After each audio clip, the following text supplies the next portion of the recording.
퇴계 이황 선생과 권철대감. 퇴계가 벼슬을 사양하고 고향에 돌아와 제자들을 양성한다는 소식이 널리 알려지자 일찍이 영의정에 벼슬을 지는 바 있는 쌍치원 권철이 서울서 퇴계를 만나보고자 도산서당을 찾아 내려오게 되었다. 권철은 그 자신이 영의정의 벼슬까지 지낸 사람인데다가 그는 후일 임진왜란 때 행주산성에서 왜적을 크게 격파하여 만고명장의 이름을 떨친 권율 장군의 친아버님이기도 했었고 선조 때의 명제상이었던 백사 이양복의 장인 영감이기도 했다. 권철은 워낙 진지감이 남달리 투철하여 말썽꾸러기였던 소년 이양복의 사람됨을 진작부터 알아보고 온 문중이 극력 반대함에도 불구하고 혼자 우겨 사위로 삼은 것은 너무도 유명한 이야기다. 그처럼 견식이 탁월한 권철이 퇴계를 추앙하는 마음에서 서울서 멀리 예안까지 퇴계를 찾아오게 된 것이었다. 서울서 예안까지는 550리의 머나먼 길이다. 영의정까지 지낸 사람이 머나먼 길에 일개사숙의 훈장을 몸소 찾아온다는 것은 그 당시의 관습으로서는 도저히 있을 수 없는 일이었다.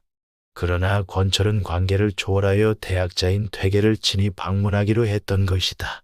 권철은 종이품 이상 벼슬아치가 타던 수레인 초원을 타고 국도를 따라 안동까지 내려오는 데는 별로 고생을 하지 않았다. 그러나 안동에서 도산서당이 있는 예안까지는 길이 험하여 초원을 타고 오기가 몹시 불편하였다. 그래서 가명에서는 권철 대감을 편히 모시기 위해 안동 고을에서 도산까지의 길을 새로 확장해야만 하였다. 권철 일행이 도산서당에 도착하자 퇴계는 동구 밖까지 예의를 갖추어 권철을 융숭이 영접하였다. 그리하여 두 학자는 기쁜 마음으로 학문을 토론하였다. 거기까지는 좋았다. 그러나 식사 때가 큰 문제였다. 기니 때가 되자 저녁상이 나왔는데 밥은 보리밥에 반찬은 콩나물국과 가지 무친 것과 산채뿐으로 고기 부치라고는 북어 무친 것 하나가 있을 뿐이 아닌가. 퇴계는 평소에도 제자들과 꼭 같이 초식 생활만 해왔었는데 이날은 귀한 손님이 오셨기 때문에 산중에서는 구하기 어려운 북어를 구에다가 무쳐 올렸던 것이다. 평소에 산의 진미만 먹어오던 권철 대감에게는 보리밥과 소찬이 입에 맞을 리가 없었다. 그는 그 밥을 도저히 먹어낼 수가 없어서 몇 숟갈 뜨는 척 하다가 상을 물려버리고 말았다. 그러나 퇴계는 다음날 아침에도 그와 똑같은 음식을 내놓았다. 산골인 관계로 고기를 구할 수도 없었지만 의식적으로 그렇게 한 점도 없지 않았다.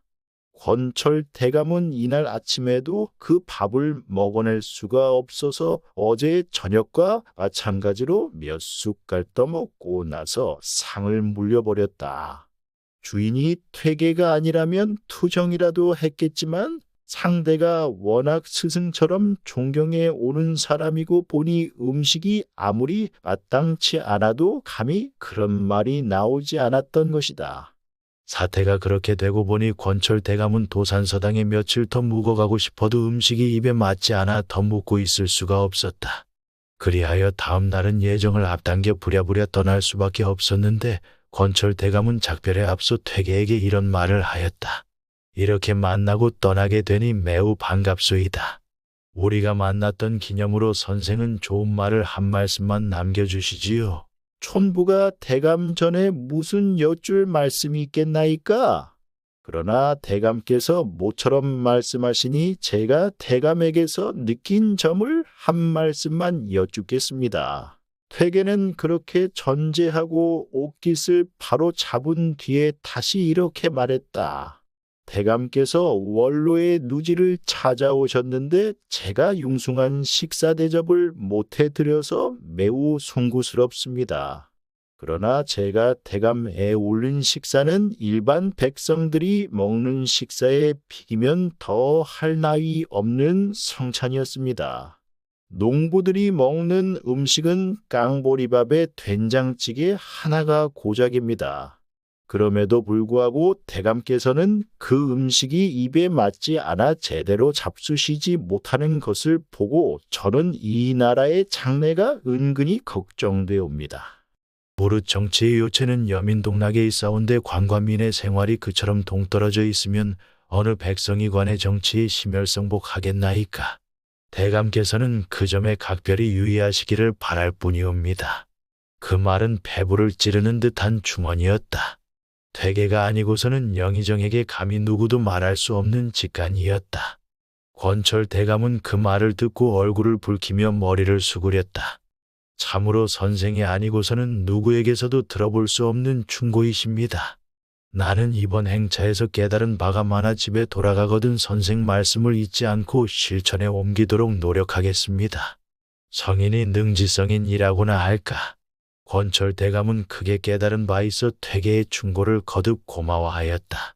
그리고 권 대감은 서울에 올라오자 가족들에게 퇴계의 말을 자상하게 전하는 동시에 그날부터는 퇴계를 본받아 일상생활을 지극히 검소하게 살아갔던 것이다.